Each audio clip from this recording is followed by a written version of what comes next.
In 865, peace in England had a price, and it wasn't paid first in blood. It was paid in horses, not honor, not diplomacy, fuel. The kind that turns a coastline into a conveyor belt of raids, winter camps, and kings in chains. So don't start this story with a snake pit like it's a bedtime moral. Start with the invoice. Who paid for the glory of vengeance, and who profited when terror became a system? The chronicles go thin where the screaming gets loud, but logistics don't lie. The routes, the wintering sites, the bargains, the tribute. If you value the historical record, subscribe. When the ledger closes, the bones still speak. People will tell you this begins with Ragnar Lodbrok, thrown into a pit of snakes by a Northumbrian king, dying with laughter and one last line that curdles into prophecy. The little piglets will grunt when they learn how the old boar suffered. It's cinematic.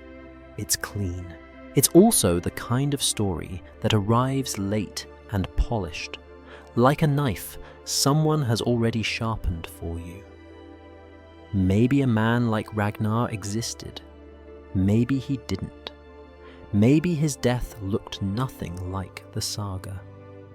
But that uncertainty is the point, because power does not require a story to be true. It requires the story to be useful. Useful for turning grief into recruitment. Useful for welding rival warbands into a single purpose.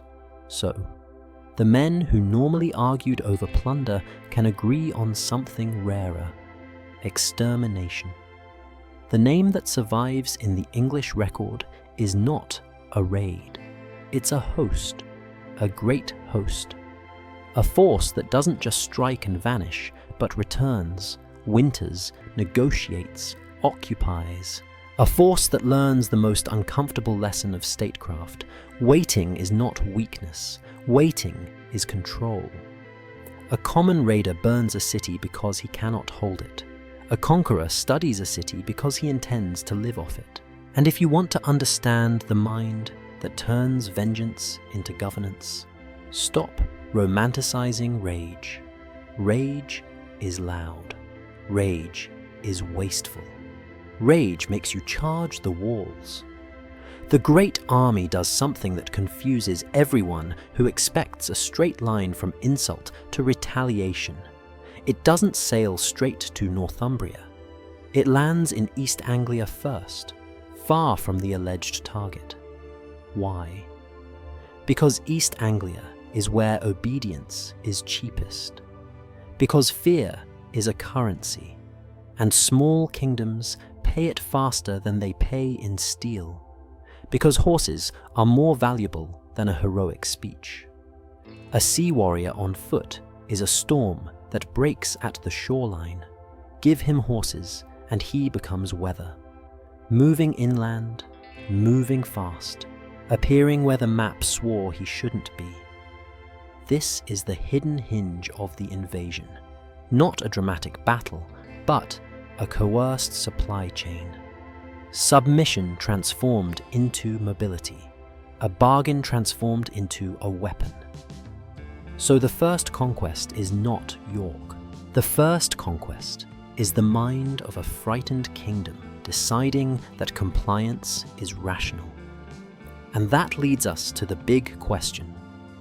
We will drag through every burned field and every crowned corpse.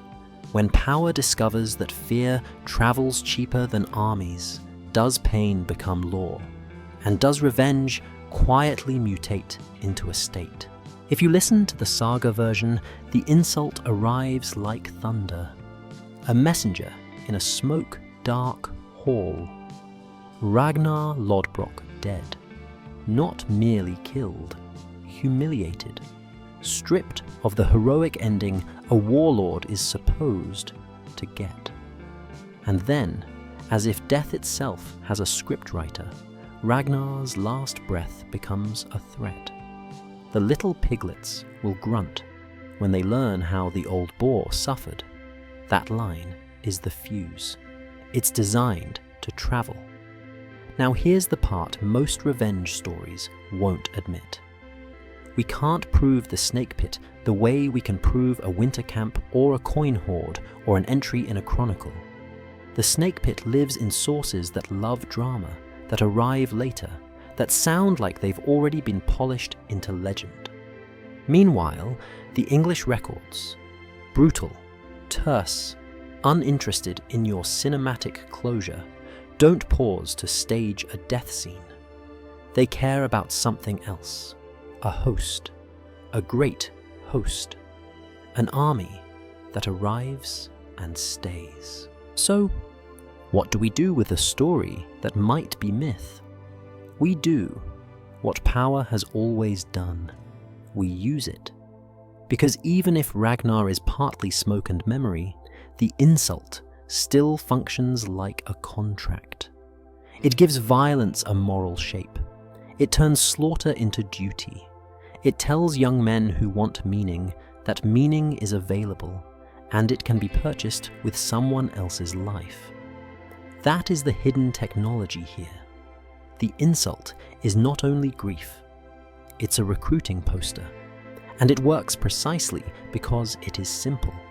Not a dispute over borders, not a messy coalition politics, not a famine or a succession crisis, or a dozen petty betrayals. One clean story. A king tortured a legend, so the sons will come and punish him. That's the kind of narrative that pulls rivals into the same boat, without asking them to like each other. You don't have to agree on loot if you agree on vengeance. The saga wants you to picture Ragnar's sons as a neat set of archetypes. One cold, one strong, one silent, one marked by fate. It names Bjorn Ironside, Sigurd Snake in the Eye, Ivar the Boneless. It gives you a family drama you can follow. The record is less generous and more honest. It tends to name war leaders like Halfdan, Ubba, Hingvar, often linked to Ivar. And it treats them not as characters in a morality play, but as operators inside an expanding invasion. That difference matters. Legend sells you a blood feud. The archive shows you a campaign. So, let's be confrontational about it. The story of Ragnar's torture, whether literal or embellished, is still historically important because it explains the psychology of the men who would sign up to burn a kingdom. It explains how a generation learns to call cruelty justice. It explains why a force larger than the usual raiding parties could be assembled and kept together long enough to change the map. And this is where the revenge fantasy starts to rot into something colder. Because once you gather a great host, you inherit problems that rage cannot solve. You have mouths to feed. You have ships to maintain. You have factions inside the army that hate each other. You have winter coming. You have the most humiliating question for any warrior culture. How do you keep men loyal when there isn't fresh plunder every week? The answer is not more screaming. The answer is organization, rules, punishments, bargains, hostages, supply. The moment revenge becomes a multi-season project, it starts behaving like governance.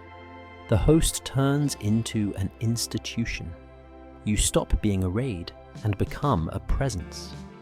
And now the insult, this allegedly personal grievance, begins to reveal its true value.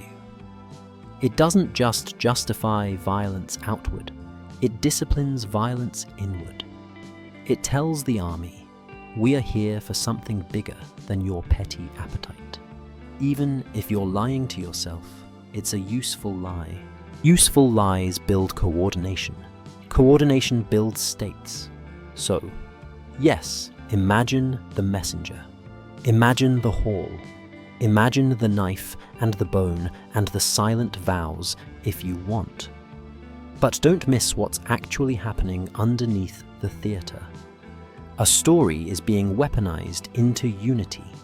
A private death is being scaled into a public mandate. The why is being simplified so the how can become efficient. And then the first truly frightening move happens. The move that proves this is not just emotional revenge. If this is about killing the Northumbrian king who allegedly ordered Ragnar's death, the straight line would be simple. Sail north. Hit the target. Spill the blood. Go home. They don't. They land in East Anglia instead. That is not passion. That is planning. That is the moment vengeance stops being a fire and becomes a machine. Because the machine does not go where your heart points.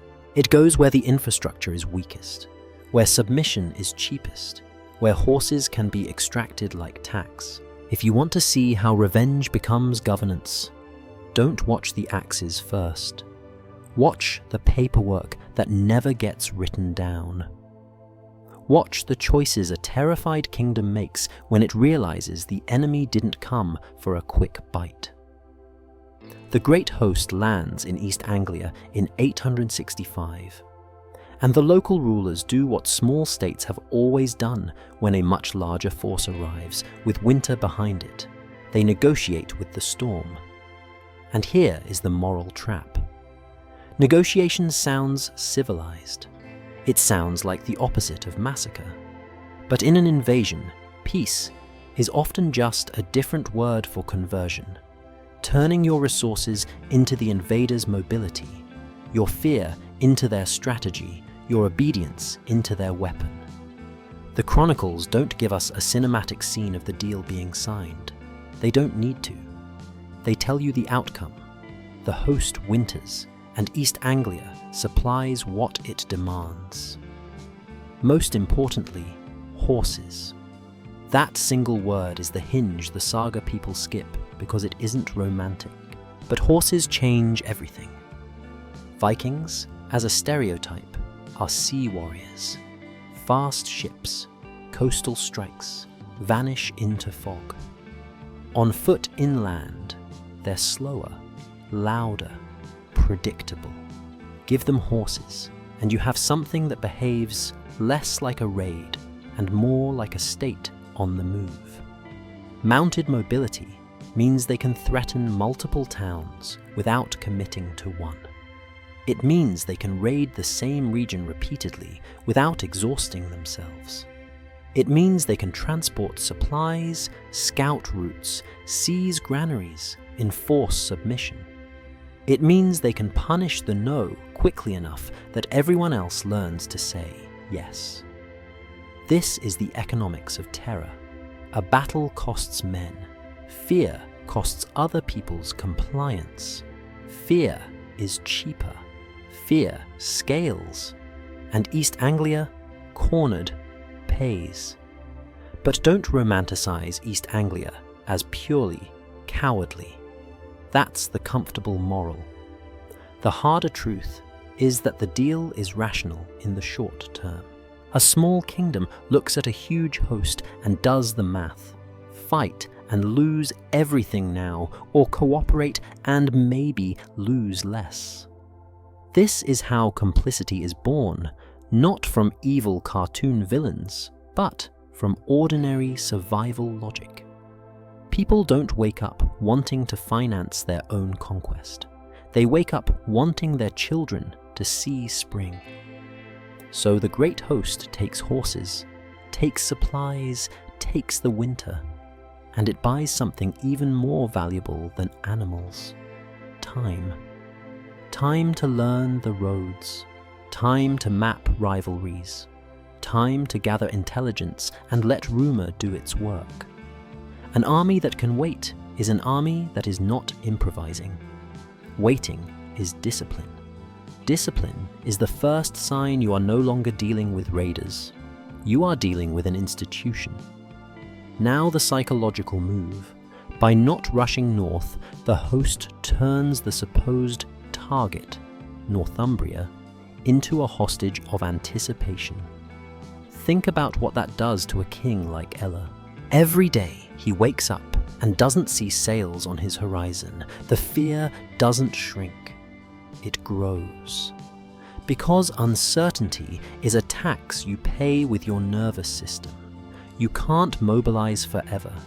You can't keep your men on edge without exhausting them. The invader understands this. The invader lets you rot. And while the fear travels, the host becomes professional. Not in shiny armor, in function.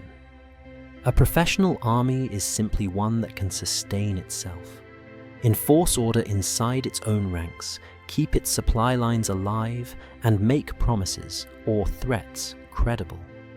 That credibility doesn't come from hero speeches.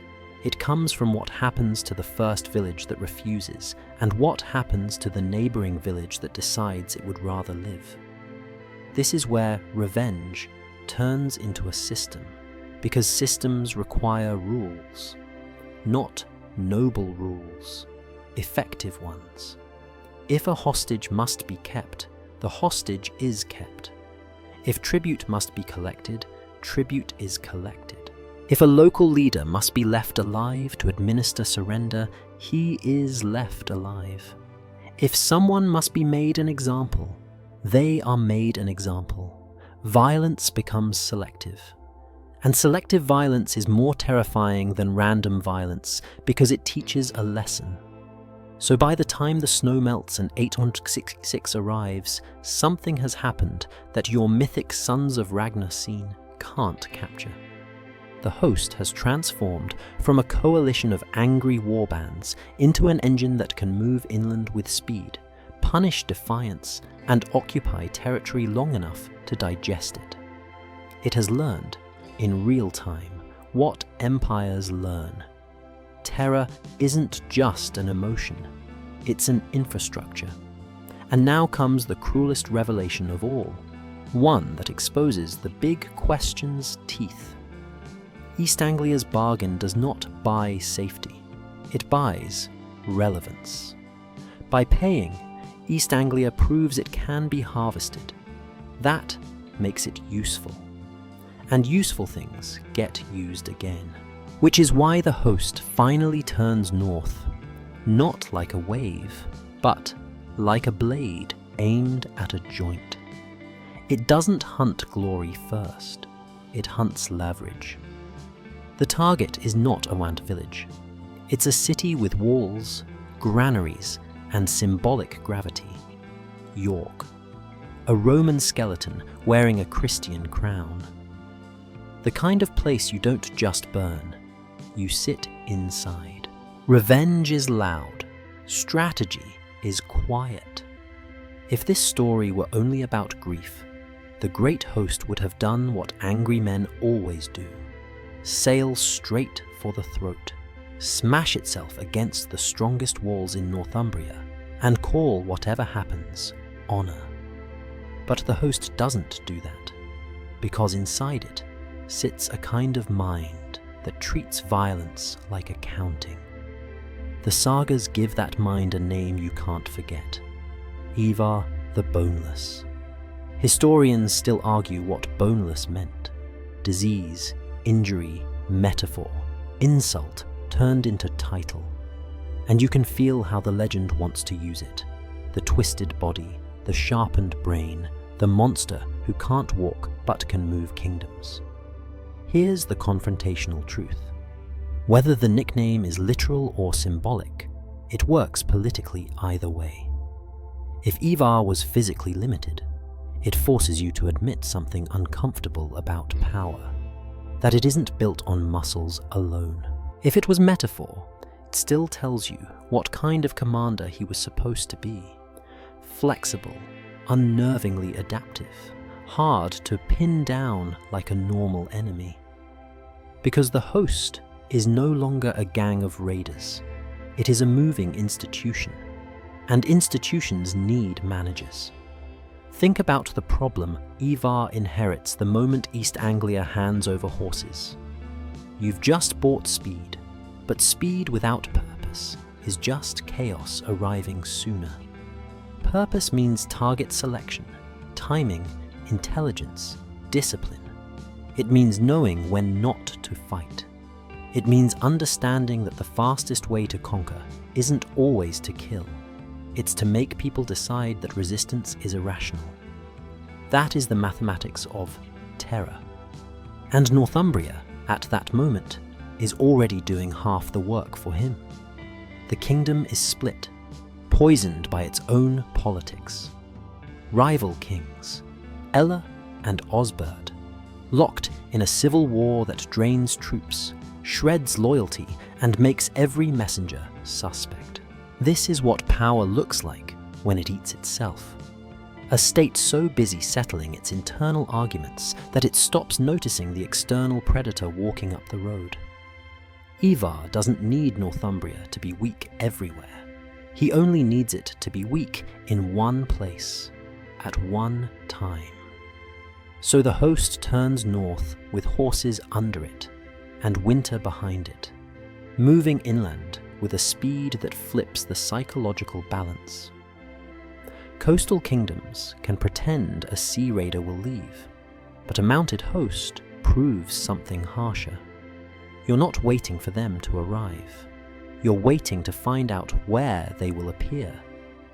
And where they appear is not at a random village, not at a monastery for easy silver, not at some heroic battlefield where poets can do their work. They aim for a capital. York. That choice is not about romance. It's about infrastructure. York is not just a city, it is a machine. Roman walls, still useful. Roads, still useful. Granaries, still useful. A place where authority already lives, where taxes already flow, where the idea of rule already has a seat. If you hold York, you don't just win a fight, you steal a throne. And that is the moment the host stops behaving like an avenging family and starts behaving like an occupying power. A raider burns. An occupier repairs. A raider wants smoke. An occupier wants storage. A raider wants to be feared for a day. An occupier wants you to wake up afraid every morning for years. So imagine the difference in the city's air. Not the one-day panic of a coastal raid, but the slow realization that the enemy intends to live inside your borders. The host doesn't need to slaughter everyone in York to win. It only needs to prove that it can enter, control, and remain. And this is where the psychology turns rotten, because once you can remain, you can start to curate your violence. You can make it selective. You can turn death into a message that travels farther than any ship. That's why Ivar's reputation matters even more than his body. The commander who understands systems understands that fear has to be credible to work. He needs a victory that forces the rival kings of Northumbria to do something they hate, unite. He needs them to bring their armies to him. Because why chase two kings across a kingdom when you can sit in their capital and let pride drag them to your doorstep? So York becomes bait. And the bait isn't just the city, it's humiliation. 4 months, according to the arc of the story, of watching heathens sit in your capital, eat your food, hold your walls, mock your prayers. 4 months of a public insult so big that it demands a public response. This is how traps work. They don't rely on your weakness. They rely on your predictability. The host understands something kings hate admitting. Most rulers would rather risk slaughter than accept shame. Shame makes you act. Shame makes you charge. Shame makes you walk into the kill zone with your eyes open, because the alternative is being seen as a king who did nothing. So the pieces are now on the board. A divided kingdom, a capital occupied other than burned, an army waiting behind walls it did not build, in a city it intends to keep, and two rival kings who are about to shake hands, not because they've found wisdom, because they've run out of options. A kingdom doesn't fall the way movies teach you. It falls the way bodies do. First by losing coordination, then by losing blood, then by losing the will to stand. In late 866, the great host moves on York, and the power of the moment isn't just military. It's symbolic. York isn't merely a target. It's a crown seat built on an older skeleton. Roman walls, Roman roads, Roman memory. Whoever holds York is not just holding stone. They're holding the idea of the North. That's why this isn't the kind of place you raid for silver and leave smoking. This is a place you sit inside and turn into a lever. The popular telling loves a date, November 1st, All Saints' Day. The image is irresistible. Church bells still ringing, nobles gathered for worship, the city distracted, half asleep in ritual when the gates break. Historians can't always pin the drama as neatly as the story wants, but the logic is real, even if the detail is debated. Calendars create predictability. Holy days, feast days, market days, these are rhythms that pull leaders into the same rooms, that thin guards in the same places, that concentrate bodies where they feel safest. Religion doesn't weaken a city by itself. Routine does. And routine is a crack an invader can widen with a single hammer blow. That is the first lesson York teaches. Power can be attacked not only through armies, but through schedules. The second lesson is worse. The host doesn't need to win a glorious battlefield victory to capture a capital. It needs to arrive when response is slow, leadership is divided, and fear has already done half the work. Northumbria is mid-civil war. Two rival kings, two factions, two sets of loyalties. That is what makes the strike so efficient. When a state is split, even its courage becomes complicated. Who is allowed to give orders? Who is trusted? Who will be obeyed when the gates are threatened? An invader doesn't have to create that confusion. He only has to exploit it. So York falls, not necessarily because its people are cowards, but because their political system is bleeding internally. The walls can be ancient and strong and still fail if the hands that man them are arguing over which king's name they're dying for. Now look closely at what the host does next, because this is where the story stops being about revenge and starts becoming about governance. A raider burns York to prove dominance and leave nothing for pursuit. An occupier holds York to prove something colder, that the world you built will now feed him.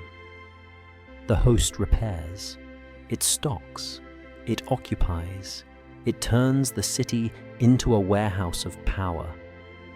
Think about the humiliation embedded in that choice, not the sentimental humiliation of insults shouted across a field, structural humiliation.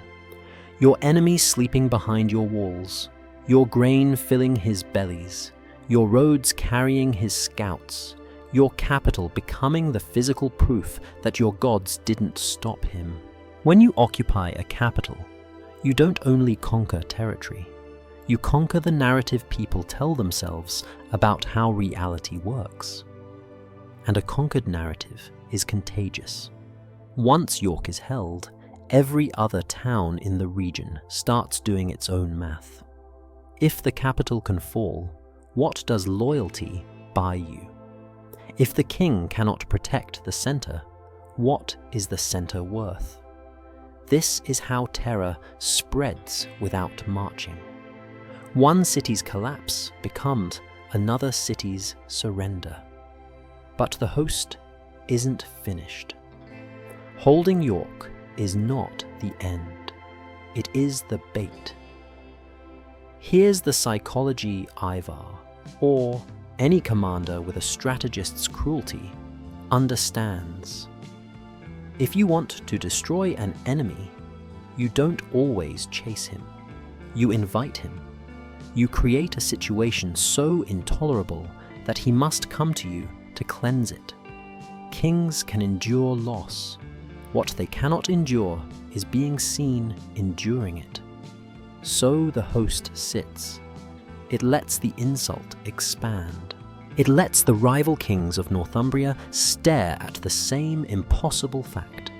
Their capital is occupied, and the occupiers are not leaving. That occupation does something even their civil war cannot override. It forces unity. That unity, of course, is also a trap. Because when two armies combine in rage and shame, they become predictable. They become heavy. They become eager to force a decisive battle.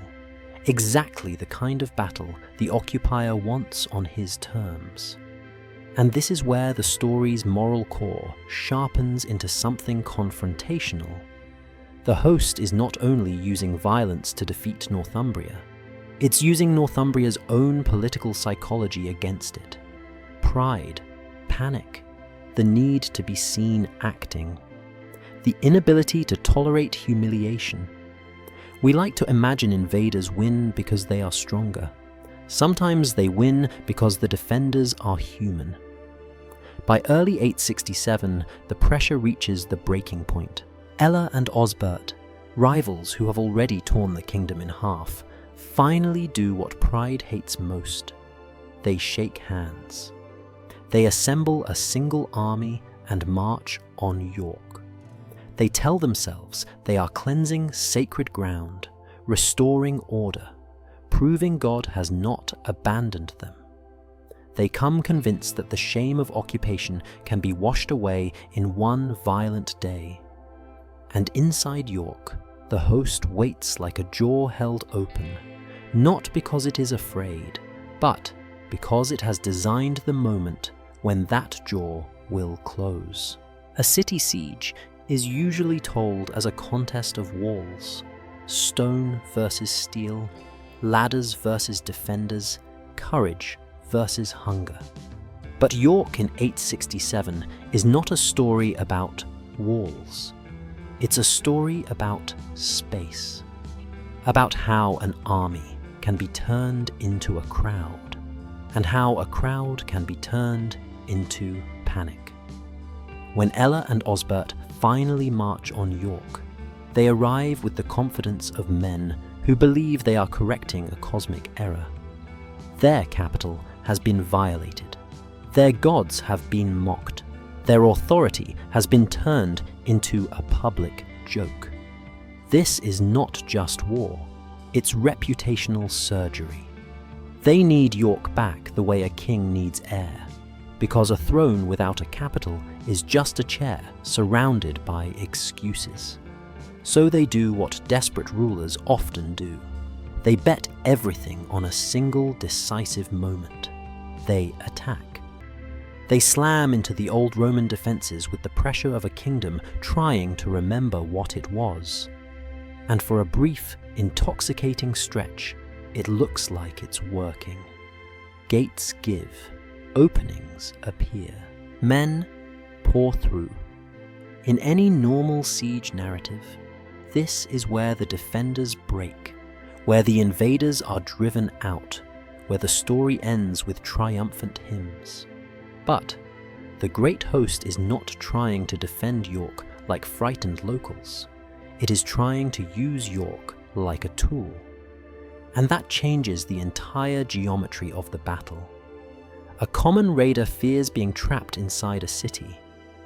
A planner welcomes it, if the streets belong to him.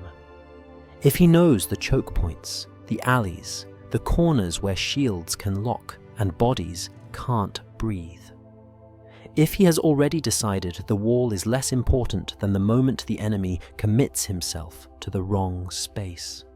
So, imagine the Northumbrian army surging in, thousands of men flooding into narrow lanes, believing the Vikings are retreating deeper into the city, believing momentum is victory, believing that once they're inside, the battle becomes a clean brawl they can win by sheer weight. Then the city closes. This is the killbox logic. In open ground, numbers matter. In streets, numbers become friction. Your rear ranks crush your front ranks. Commands don't travel. Formation dissolves. Spears become awkward. Shields collide with your own allies. The simple act of turning around becomes impossible when your escape route is a human wall of men still trying to push forward. That is when the great host appears, not as a line on a battlefield, but as a presence, everywhere at once. From side streets, from doorways, from behind corners, the locals never learned to fear because they never thought of their own city as a weapon against them. The host doesn't need to outnumber Northumbria. It needs to out-design it, to turn the Northumbrians' courage into congestion, and congestion into slaughter. And here is the cold psychological twist. The trap works because the Northumbrians want it to work the other way. They want a decisive, heroic reversal. They want to believe shame can be erased in one day. They want to believe the breach of the gates is proof of divine favor. That hunger for closure is what makes them commit deeper, push harder, ignore the warning signs that would have saved them. Osbert dies in the chaos, cut down somewhere inside the city he was trying to reclaim. Whether he falls early or late in the crush matters less than what his death represents. The rightful king becomes just another body in the street. Civil war doesn't end cleanly.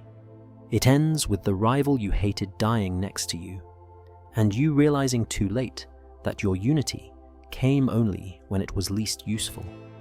And now Ella sees the real shape of the disaster. He watches the assault collapse into a trap. He watches his men jam into streets that no longer feel like streets, more like corridors with no exits. He tries to pull back, but even retreat is a kind of movement, and movement is the one thing the killbox denies you. The same bodies that gave you strength moments ago now deny you escape. This is when the great host shifts from battlefield killing to political selection. Because this campaign is not only about taking a city, it is about producing a message. In the carnage, there is a difference between killing a king and capturing a king. Killing is final. Capturing is theatre. Capturing lets you decide the ending later, with an audience. Capturing lets you turn a ruler into a living confession. Proof that the man who once sat above the law can be made to kneel inside it. Ella is taken, dragged from the wreck of his army and reduced from king to asset. Bound, held. And that single choice, chains instead of a quick death, tells you everything about what the host has become. It is not merely winning, it is curating. It is thinking about the next step, how fear will be spent. Because now the great host holds York and a king, It holds infrastructure and a symbol. It can ransom him, trade him, exile him, execute him. It can make him vanish or make him a spectacle. Every option is a kind of policy. And policy is where revenge mutates into a state. This is the moment the big question stops being abstract. When power discovers that fear moves cheaper than armies, does pain become law? You are about to watch that law being written, not in ink, but on a body. The execution, whatever form it takes in story or record, is less important than the intention behind it. To teach every other ruler in England what resistance costs, and to teach the host itself what it is allowed to become. So York's gates fall, and a king is chained, and the war changes shape. The battle is over. The ritual is about to begin. Here's where this story tries to force your eyes open with a single word: Blood Eagle. If you've heard it before, you've heard it as a certainty. An execution so infamous it becomes a shortcut, for Vikings were uniquely monstrous. The competitor script leans into that certainty, turning Ella's capture into a promised spectacle, not a quick death, but a deliberate ritual designed to make a king into a warning sign. But history isn't a campfire that exists to satisfy your appetite for horror. It's messier, it's quieter, and it argues back. In the English record, Ella and Osbert die at York. That's the clean chronicle version. Battle, defeat, kings dead. The Blood Eagle lives most vividly in later Norse storytelling, sources that loved drama, identity, and the political utility of fear. And that gap matters. Not because it debunks the violence. War in this era is already soaked in cruelty, but because it reveals something more unsettling than a single method of death. Power doesn't need a torture to be proven. It needs a torture to be believable. Ask a harder question. Why does the Blood Eagle survive so stubbornly in memory?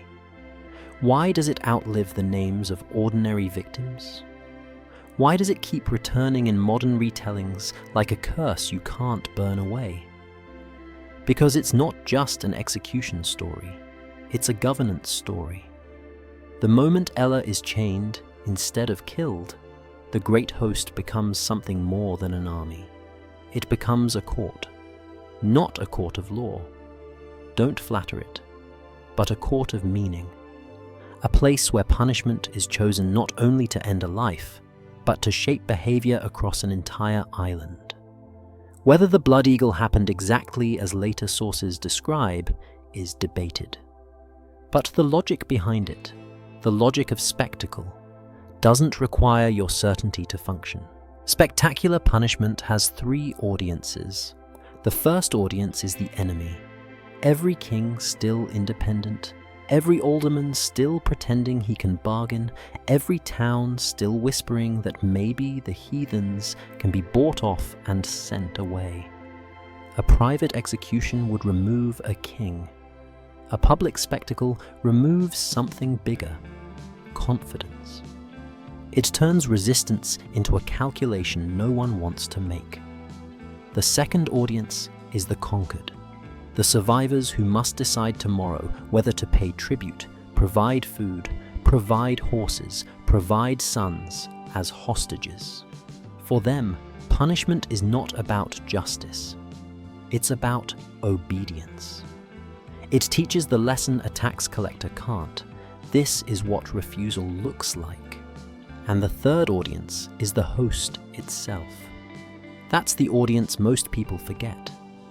Armies are not naturally unified. They fracture. They quarrel. They compete for status, loot, glory. The fastest way to discipline a coalition is not a speech. It's a shared ritual, a shared line they cross together. Because once you've crossed it together, you become invested in the new reality you've created. Complicity is a glue. Horror can be an oath. So even if you strip away the anatomical theatre and the later saga embellishments, the political mechanism remains, the transformation of punishment into policy. Now, notice what the Blood Eagle claim does rhetorically. It takes a king, someone the Christian world treats as a political body, and it turns him into a religious object, a sacrifice. That's not accidental. If the invader can define the meaning of the king's death, the invader isn't just winning battles. He's winning the moral vocabulary. And this is where the story gets confrontational, because it drags you toward an uncomfortable mirror. We like to imagine we're above this, that we're modern, that we'd never be moved by ritualized cruelty, that propaganda can't recruit us. And yet, look at what survives. Not the tax records, not the negotiations, not the supply chains. What survives is the spectacle. That's the point. The spectacle is designed to be remembered, designed to be repeated, designed to colonize the mind of the listener long after the battlefield mud dries. So ask again, did the Blood Eagle happen? The honest answer is, we can't treat it as an uncontested fact the way we treat the great host's arrival in 865 or York's fall. The sources don't align cleanly. Scholars debate whether poetic language was later taken literally. Others argue the practice could have existed in some form, even if the famous case is uncertain. What we can say, without lying to you, is that the great host absolutely understood the value of terror as communication. They had already proven it by taking York and holding it instead of burning it. They had already proven it by chaining a king instead of killing him in the street. And that brings us to the real question, the one that matters more than the gore. What kind of death is useful to power? Because once punishment is chosen for its audience, you have entered the world where violence is no longer merely violence. It is language. It is law without parchment. And if that language works, if it buys obedience cheaper than battle, then it doesn't stop at one king. It becomes a template. It becomes a habit. It becomes a system that starts hunting new targets, the way a bureaucracy hunts new taxes. So whether Ella dies as the chronicles compress it, or as saga memory expands it, the outcome is the same. Northumbria breaks. The host doesn't go home.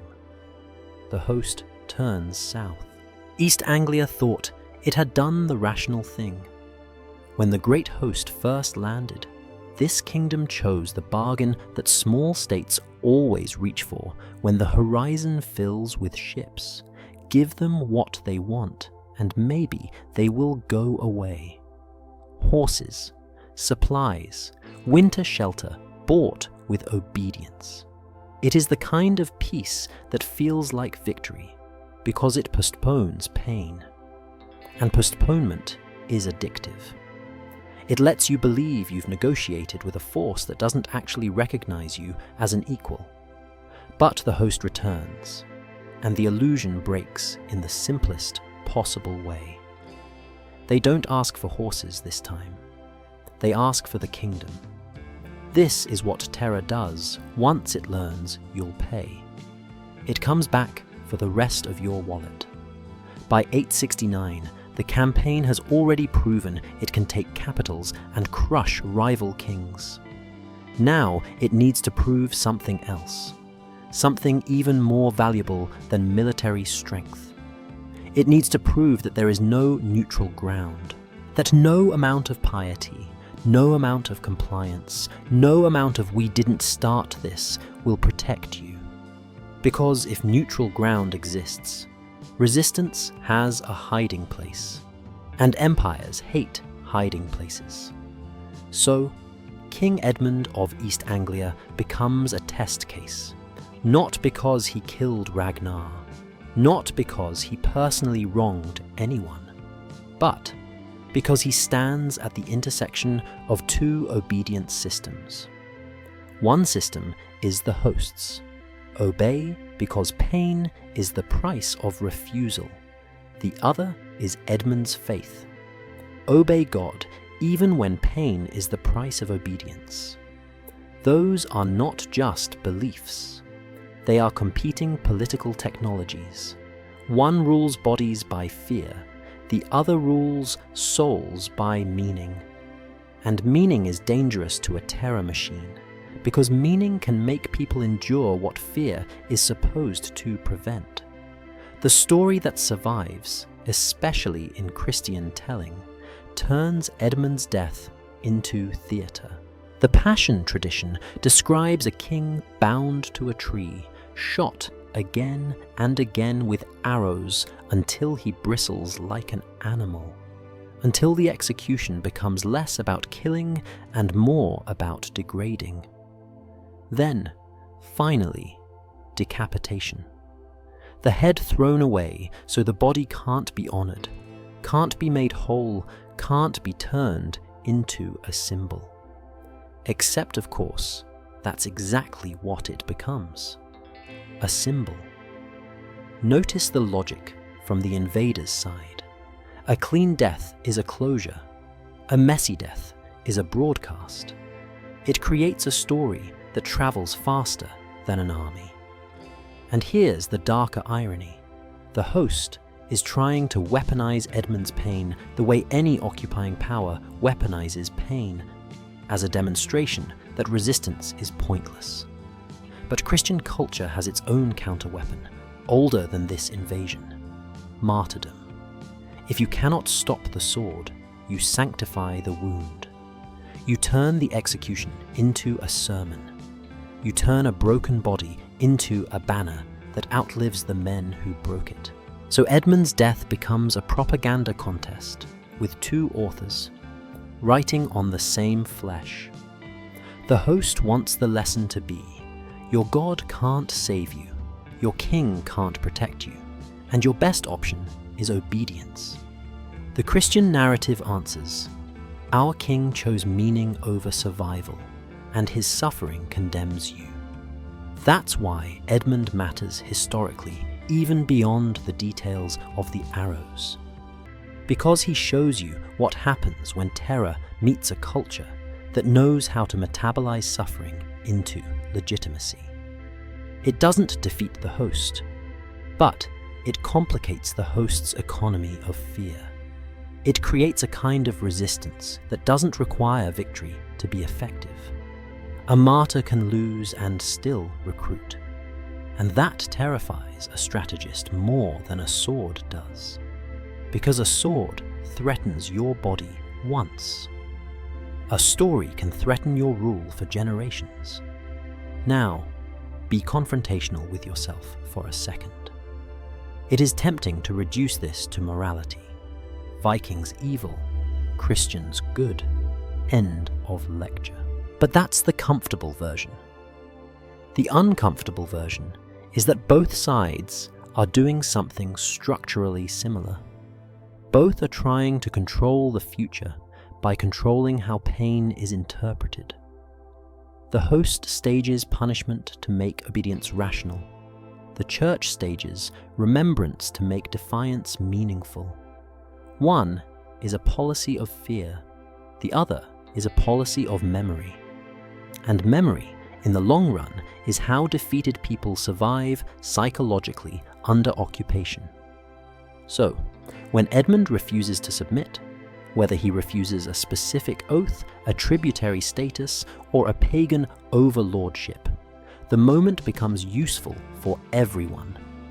Useful to the host because it justifies escalation. See, they're stubborn. They need to be broken. Useful to the church because it proves sanctity. See, he endured, he is holy. And right there, in that usefulness, you can see the shape of the new world forming. Not a world of clean winners and losers, but a world of hybrid governance where violence and sanctity compete. To tell people what their suffering means. This is why the great host doesn't stop after Edmund. Because once you've turned kings into examples, you can't go back to ordinary war. Ordinary war has limits. Ordinary war ends. Spectacle doesn't want to end. Spectacle becomes expectation. Your own men begin to demand it. Your enemies begin to fear it. Your allies begin to measure you by it. So the host turns its gaze again, not only to kill, but to conquer without fighting when possible. Some kingdoms will resist and be made examples. Others will fold simply because the examples have done the work. And that brings us to the next pivot, Mercia. Because after 2 kings, one defeated in battle, one turned into a martyr, the greatest victory available to a terror machine is not another massacre. It's a collapse, a throne that empties itself, a kingdom that defeats itself before the invader even arrives. After York, after Edmund, you would expect the next chapter to be louder. Another siege, another saint, another king dragged into mud. Instead, the next chapter is quieter. And that is exactly why it's more terrifying. Mercia doesn't fall in a single heroic last stand. It collapses in a way that feels almost administrative, as if the kingdom is being repossessed. Because by the time the great host turns its attention toward the Midlands, the war has already taught everyone its real lesson. You don't need to be killed to be conquered. You only need to be made certain that resistance is irrational. That certainty is what terror buys. Mercia is not small. It isn't a soft coastal target that can pretend the sea will save it. It is central. It is connective tissue, roads, river routes, market networks, monasteries, royal estates. If Northumbria was the dramatic decapitation, Mercia is the body realizing the knife exists and choosing to go limp before the cut lands. The host's method has matured. It winters. It camps. It becomes a presence that can sit in your land long enough to drain you. A winter camp isn't just a place to rest. It is a statement. We will still be here when the seasons change.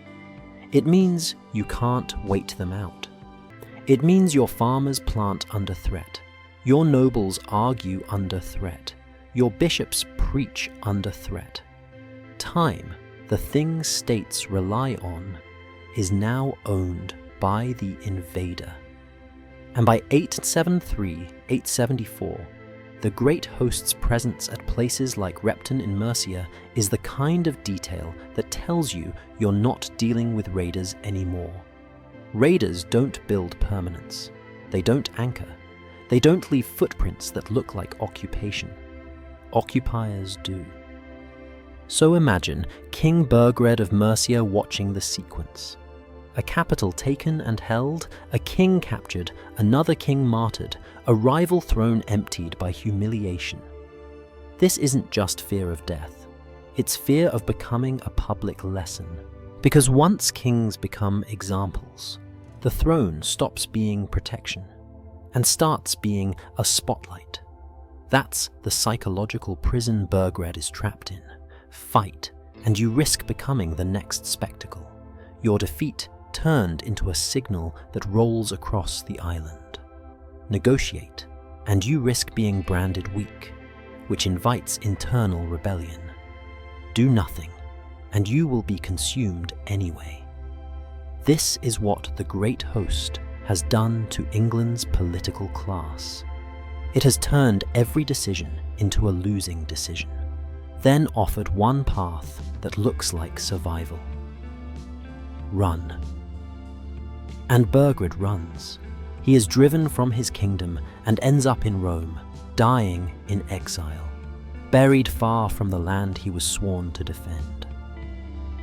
A king ending as a footnote in someone else's holy city is not just personal tragedy. It's a political message. Sovereignty can be dissolved without the invader even needing to win a cinematic battle. But don't let yourself off with the lazy explanation that Burgred was simply a coward. Cowardice is a moral label that keeps you comfortable, because it prevents you from asking the real question: what makes a ruler choose flight over resistance? The answer is the system around him. A king does not stand alone. He stands on nobles, warriors, administrators, and clergy who must believe in the cost of loyalty. If those people decide the king can't win, their loyalty becomes charity. And charity dries up fast when the consequences are fire. This is where complicity becomes visible. Mercia's fall is not only about Vikings pushing. It is also about Mercian elites calculating. Who will keep their estates if they comply?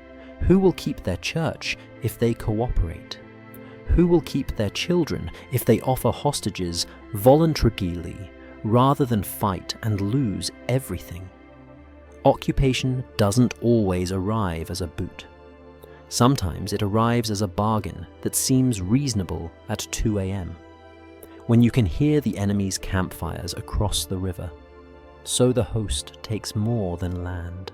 It takes the ability of a society to imagine itself resisting. And when that happens, conquest speeds up. You don't need to fight the entire kingdom. You only need to fracture the incentives. Reward submission. Punish defiance. Make the price of resistance publicly unaffordable. That's how fear becomes a governing tool, because once it works, it replaces battle with behavior management.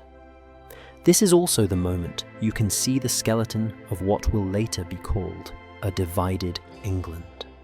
Regions under different rules, different loyalties, different legal gravity. Not because someone drew a neat line on a map for you, but because the host is effectively creating zones, places where its demands are normalized, where tribute becomes routine, where Scandinavian settlement and local survival begin to mesh. It isn't a sudden cultural replacement. It's slower and more corrosive, a hybrid reality growing out of repeated bargains under threat. That's why the map turns dark so quickly in these stories. Not because the Vikings are supernatural, because once a few major centers fall, the rest of the island starts reacting not to the invader's strength, but to its reputation. A reputation built on carefully staged examples. York is one example. Edmund is another. Burgred's exile becomes a third, because it proves you can lose your kingdom without even losing a battle. The host doesn't just conquer with axes, it conquers with forecasts, with the prediction of what will happen if you say no. And now only one kingdom remains outside that prediction: Wessex. The final uncomfortable thought before we move on is this: if Mercia can fall because people decide it will fall, then what is a kingdom, really? Stone walls and bloodlines? Or a shared belief that the state is worth suffering for? Because Wessex is about to answer that question the hard way. And it won't answer it with a saga hero. It will answer it with a sickly, calculating young man who understands something the host understands too. Sometimes the most important battle is fought inside your own people's expectations. By the time the great host turns its weight toward Wessex, England is already learning a new grammar of fear. Northumbria has been broken. East Anglia has been turned into a story. People whisper to their children. Mercia has shown the most humiliating form of defeat. A kingdom that starts surrendering before the axe even rises. So when the host looks south, it expects the same thing it has harvested everywhere else. Panic, division, bargaining, collapse. And it finds something different. Not virtue, not heroism, not a shining moral counterweight. It finds a state that is stubborn enough to keep biting back, and a young man who understands that survival isn't a mood, it's a design. The competitor script calls him sickly, plagued by chronic pain, overshadowed by a warrior brother. That framing matters because it refuses the comfortable myth that only the strongest bodies can shape history. Alfred is not yet the great. He is not the polished statue in a textbook. He is a prince inside a war zone, watching a terror machine move across the island like weather, and asking the least romantic question possible. How do you beat something that doesn't need a single decisive battle to win? In 871, the fighting around places like Reading becomes a kind of grinding test. Brutal, inconclusive, catastrophic in losses. This is what the saga lens hates. Not a clean victory, but an exhausting series of collisions where no one gets the satisfying ending. Wessex doesn't fold quickly, but that doesn't mean it's winning. It means it's bleeding slower. And then the crown changes hands in the worst possible way, mid-crisis. Alfred becomes king while the war is still hot, while men are still dying, while the enemy is still close enough to smell. This is where most rulers, if they want to look brave, choose the option that kills them quickly. They stake everything on one glorious battle, and if it fails, history praises their honor while their people inherit ash. Alfred does the unthinkable. He makes peace. Let's be honest about why people hate this part. Peace with an invader feels like submission. It feels like weakness.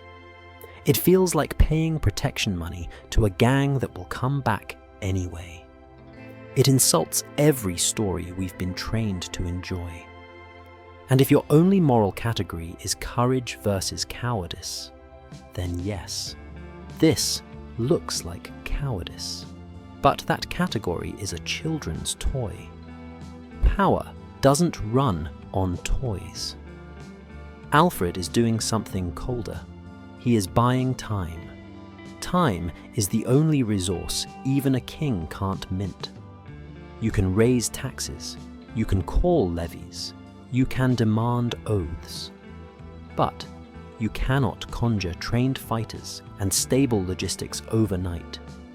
You cannot manufacture a system in the middle of a collapse unless you first create space for it to exist. So, Alfred pays tribute, settlement terms, whatever form the bargain takes in the record, and he accepts the social poison that comes with it.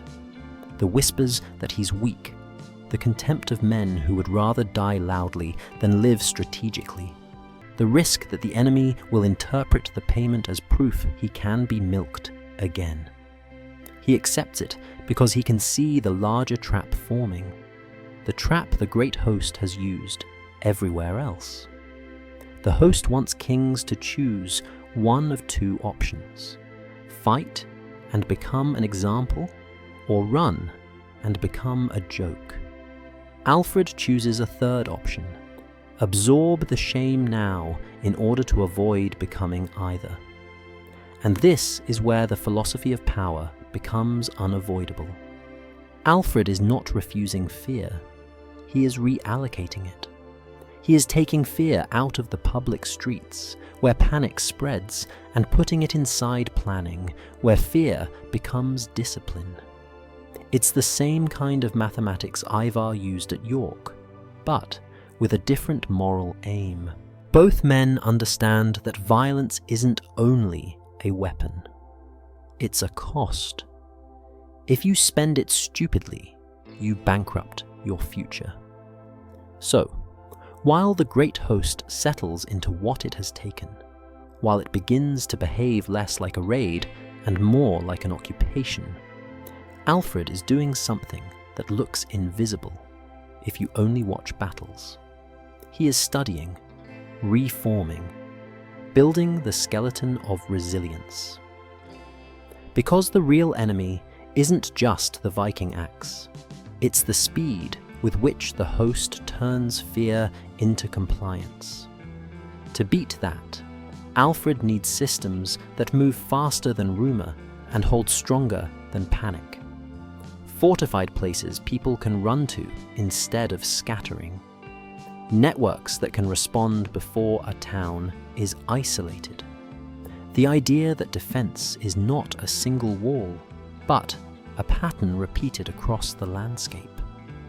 This is the pivot the competitor script hints at when it talks about Alfred building ships and fortresses, burhs, like a web of refusal across the kingdom. Whether every detail is in place immediately or matures over the following years, the strategic point is still sharp. Alfred understands that if he keeps fighting the great host as if it's a normal army, he will lose. He needs to change the shape of the war. That is what makes Wessex different from the kingdoms that fell. It's not that Wessex is morally purer, it's that Wessex starts building a state capable of outlasting a terror machine. And outlasting is what the great host has not yet been forced to do. The host is brilliant at breaking kingdoms fast. But can it hold land when the easy collapses stop? Can it govern when fear no longer buys instant obedience?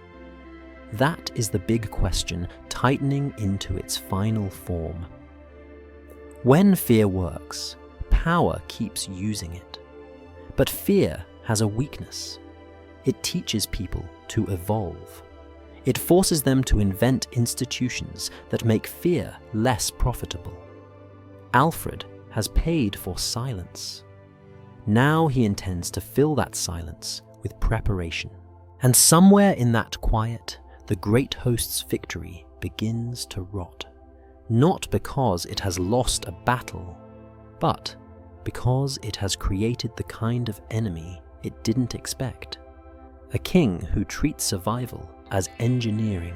There's a moment in every violent era when the record does something that feels almost cowardly. It blinks. After Edmund's death, after the host has proved it can break kingdoms and harvest obedience, the most terrifying mind in the competitor's telling, Ivar the Boneless, simply fades out of the English narrative. Not with a heroic death, not with a final duel, not with the kind of ending audiences are trained to demand. He's there, and then he isn't. The English sources move on. The machine keeps rolling. The name that carried so much dread become silence. And silence is not neutral. Silence is a battlefield.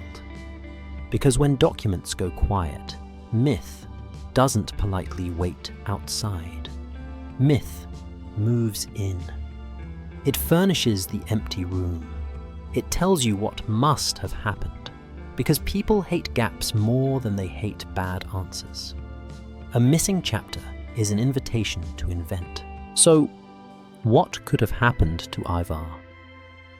One possibility is boring in the most historically realistic way.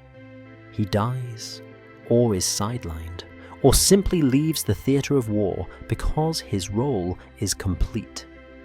Leaders rotate. Command shifts. Great campaigns swallow individuals and then keep marching as if they were never there. The great host doesn't require a single man to exist. It requires momentum, supply, and a shared belief that the next conquest is inevitable.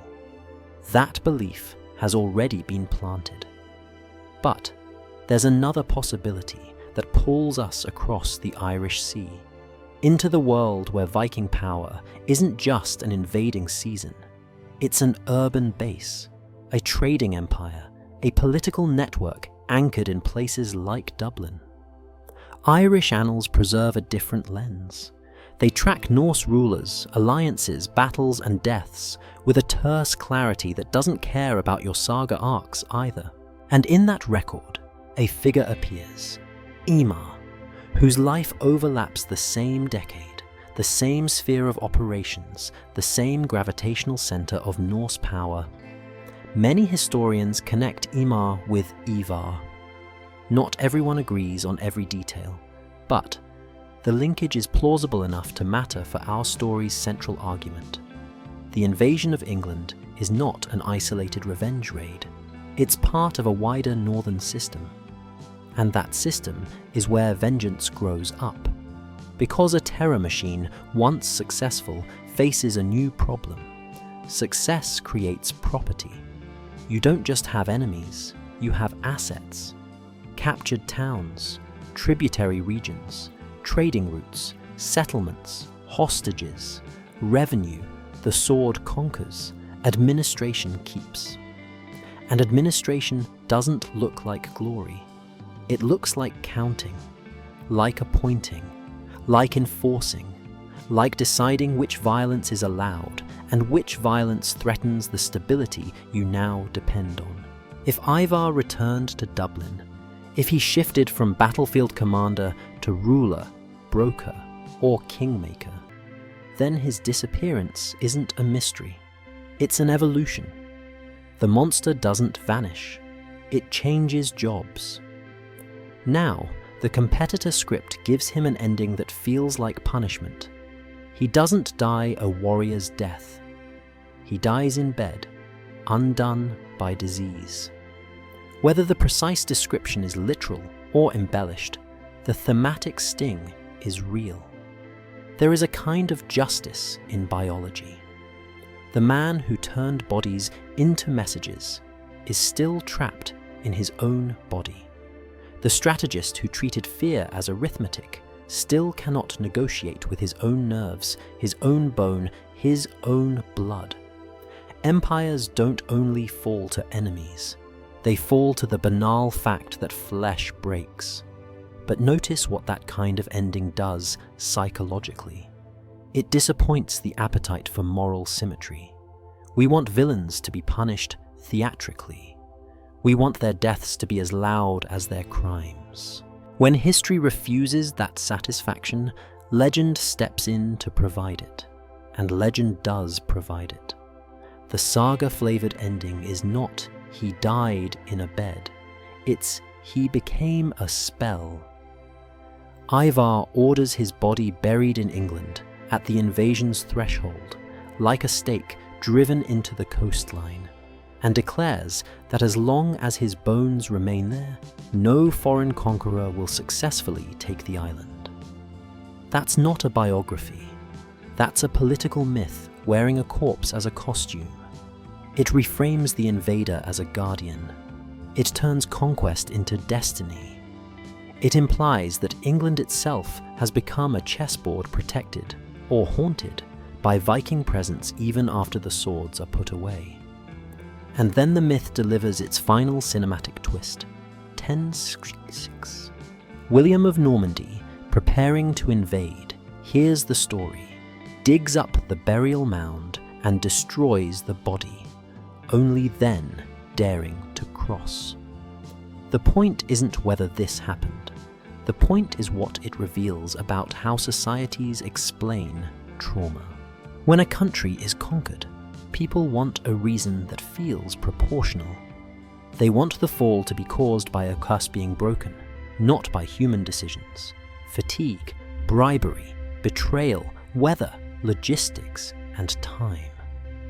Myth offers that proportionality. Myth says, it wasn't just politics, it was fate. But here's the confrontational truth. Fate is usually an alibi we give ourselves when we can't bear to admit. The real engine was complicity. The great host succeeded not only because it was violent, but because fear was paid into it. Horse by horse, oath by oath, bargain by bargain. And once those bargains were made, people had to keep living inside them. That's how a conquered landscape becomes normal. Which brings us back to the big question that has been stalking every part of this story. When power discovers that fear travels cheaper than armies, does pain become law? By part 11, the answer is already forming in the negative space. Fear has become a governing technology. Pain has become a language. And the disappearance of Ivar, this sudden quiet, proves the system no longer depends on the original grievance. Ragnar, real or not, is no longer the fuel. The fuel is now territory, revenue, settlement, and the addictive certainty that conquest works. The great host has turned revenge into a foundation. And foundations don't care about the man who poured the first stone. Revenge stories promise closure. A wrong is answered. A killer is punished. A debt is paid. Everyone goes home. But the great host doesn't go home. That's the moment the saga breaks and history begins. Because once you stop describing this as a revenge raid and start describing it as a long occupation, the map stops being a backdrop and becomes a ledger. Land is no longer scenery, it's revenue. Towns are no longer trophies, they're nodes. Roads are no longer romantic paths for heroes, they're supply lines. And kings are no longer sacred centers of the world. They're liabilities, assets, examples, bargaining chips. This is what people mean when they talk about Danelaw. Not a single day when someone drew a perfect border, but the slow hardening of a new reality in which Viking rule and Scandinavian settlement become normal across large regions. It isn't just Vikings lived there, it's that their presence reshapes the operating system. Customs, language, place names, legal expectations, identity. You can see it in how the land remembers. Villages with names ending in by and Thorpe. The kind of linguistic sediment conquest leaves behind when it stays long enough to become domestic. And that is where the story's moral center lands like a stone in your teeth. Because conquest is not only made by the conqueror, it is made by everyone who adapts to it. People adapt because they want to live. That's not a condemnation, it's a diagnosis. The farmer who pays tribute is not necessarily a traitor. The monk who negotiates is not necessarily a coward. The noble who swears an oath to survive might be preserving a family line, protecting a village, buying time. But those individual acts of survival do something when they accumulate. They turn occupation from a crisis into a routine. And routine is what transforms violence into law. That brings us to the big question. We have been dragging through every battlefield and bargain. When power discovers that fear travels cheaper than armies, does pain become law? And does revenge mutate into a state? Yes. And the most terrifying part is how ordinary the process is. Look at the pattern across the parts we've traced. First, a story, Ragnar, the insult, the prophecy. Maybe true, maybe embellished, but useful. Then a landing, then a bargain. Horses, wintering, waiting. Then a capital taken and held. York not burned, but occupied. Then kings as examples, whether through battle deaths or the later memory of ritual punishment, the signal is the same. The throne can be dragged down into mud. Then a martyr story arises in response, proving that terror doesn't just control bodies, it competes with meaning. Then a kingdom falls not through a single epic defeat, but through fracture and flight. Then Wessex survives by doing something emotionally unsatisfying but strategically lethal. It invests in time. This is not chaos. This is evolution. The great host in the competitor script begins as vengeance. Kill the torturers. But by the end, it's acting like a state, because states are simply violence that has learned to budget itself. A state learns which killings are useful and which killings are waste. A state learns when to accept tribute instead of ashes, when to settle instead of raid, when to appoint instead of destroy. That is the difference between a monster and an empire. The empire doesn't only bite, it counts. And once you see that, the romantic question, was the blood eagle real, becomes less central than the political fact it points toward. Spectacular punishment is not only cruelty, it's communication. It is a public lesson that tries to make obedience cheaper than resistance. Now, here is where the story turns confrontational, because it doesn't let you keep the moral comfort of blaming everything on invaders. If the great host is a machine, it runs on inputs. And England provides them. Sometimes under duress, sometimes through internal division, sometimes through the rational self-interest of elites trying to keep land and status.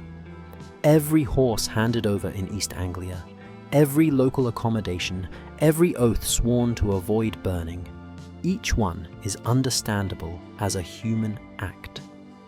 But together, they create the environment where occupation can take root. So who paid?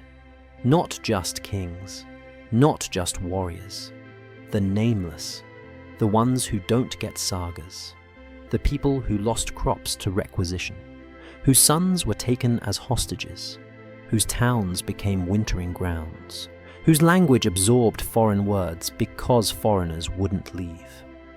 The great host didn't only kill, it stayed.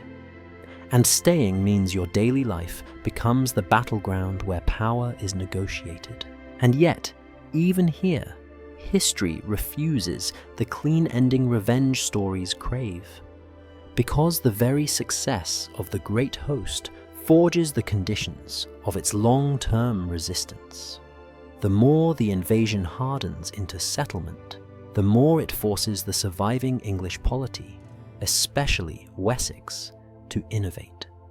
Burrs, reorganized defense, administrative reforms, a strategic imagination that understands something the earlier kingdoms learned too late. You cannot fight a terror machine with only courage. You fight it by making terror less profitable. So, in an ugly way, the great host creates England by nearly destroying it. The pressure forces political consolidation. It forces the emergence of rulers who can think in systems rather than impulses. It forces the transformation of war from seasonal heroics into permanent infrastructure. That is the final irony. Revenge came to erase. It ended up building. Not because the invaders were benevolent, but because power is contagious. When one side weaponizes logistics, the other must respond with logistics. When one side uses fear as law, the other must invent law that can survive fear. When one side turns violence into a system, the other must build a stronger system or disappear. So the big question resolves like this. Pain becomes law when it is cheaper than persuasion. Revenge becomes a state when it discovers it can feed itself. And the people trapped in between, those without names, become the true currency of history. Because their compliance, their resistance, their adaptation is what turns conquest from an event into a world. The great host thought it had won when it took the north and the east. But the deeper consequence was that it forced the last kingdom standing to become something new. A state designed not for glory, but for survival. And that is how the ledger closes. Not with a single scream, but with a new map that looks stable, only because everyone is exhausted enough to call it normal.